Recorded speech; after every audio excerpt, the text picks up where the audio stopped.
আসসালামু আলাইকুম রহমতুল্লাহ তাআলা বরকাতু। আশুরা এবং মুহররম মাস সামনে সমাগত, অত্যন্ত হৃদয় বিদারক মাস এটি।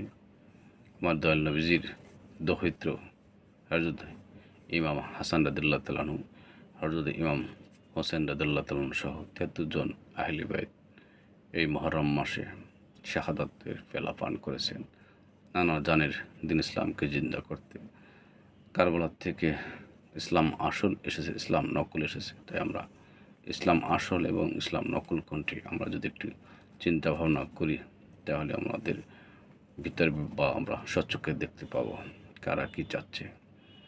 তাই বেশভূষা দেখলেই বলা বলা যাবে না বা ভেবে নেওয়া যাবে না যে সে একেবারে মোমেন। কিন্তু মোনাফেক বেশধারীও রয়েছে।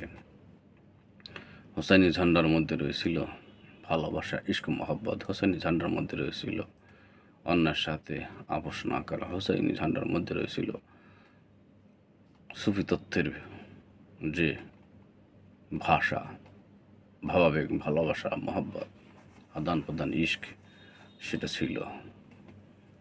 তাসাউফ পন্থীদের প্রেম, ভালোবাসা, মহব্বত ছিল। আল্লাহ রসুলের আদর্শ, সঠিক আদর্শটা ছিল। আজকে আমরা সেই আদর্শ থেকে দূরে সরে গেছি, সেই আদর্শ আমাদের মধ্যে নেই।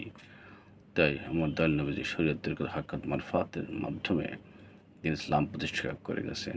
ইসলাম অর্থ শান্তির ধর্ম, আর ধর্ম শব্দ অর্থ স্বভাব চরিত্র।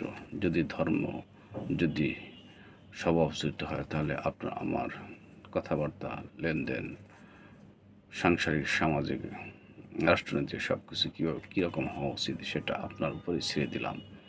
তাই বুখারী শরীফ, মুসলিম শরীফের মধ্যে রয়েছে, যার জবান দ্বারা, হাত পা দ্বারা অন্য একটি মানুষ নিরাপদ নেই।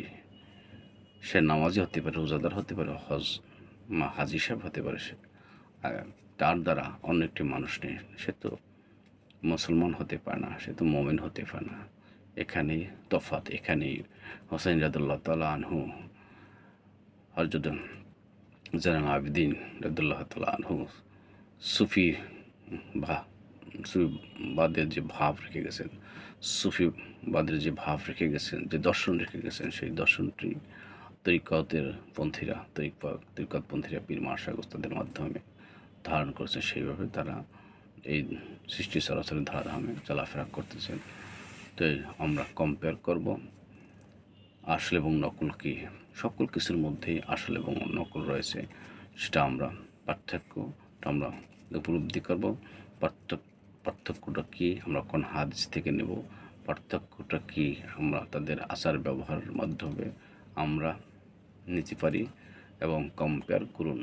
কম্পেয়ারের মাধ্যমে আপনি যেমন দোকানে গেলেন, ভালো ভালো জিনিস নিলেন, কোনটা একটু খারাপ বা একটু নরম হলে নিন না। ঠিক তদ্রুপ যদি আপনি জান্নাতে যেতে চান, যদি জান্নাতের স্বাদ আস্বাদন করতে চান, তাহলে এখানে ভালো মন্দ কম্পেয়ার করে ভালোর সাথেই আপনার নিসবত মহব্বত করতে হবে। একজন হাক্কানি আলেম ওলামার সাথে আপনার সুসম্পর্ক করতে পারলে আপনার আমার আত্মার মুক্তি আসবে ইনশাআল্লাহ আজিজ। সকলে ভালো থাকবেন, সুস্থ থাকবেন। ভালো যদি মনে হয় লাইক, কমেন্ট, শেয়ার, সাবস্ক্রাইব করবেন। আসসালামু আলাইকুম রহমতুল্লাহ তাআলা বরকাতুহু।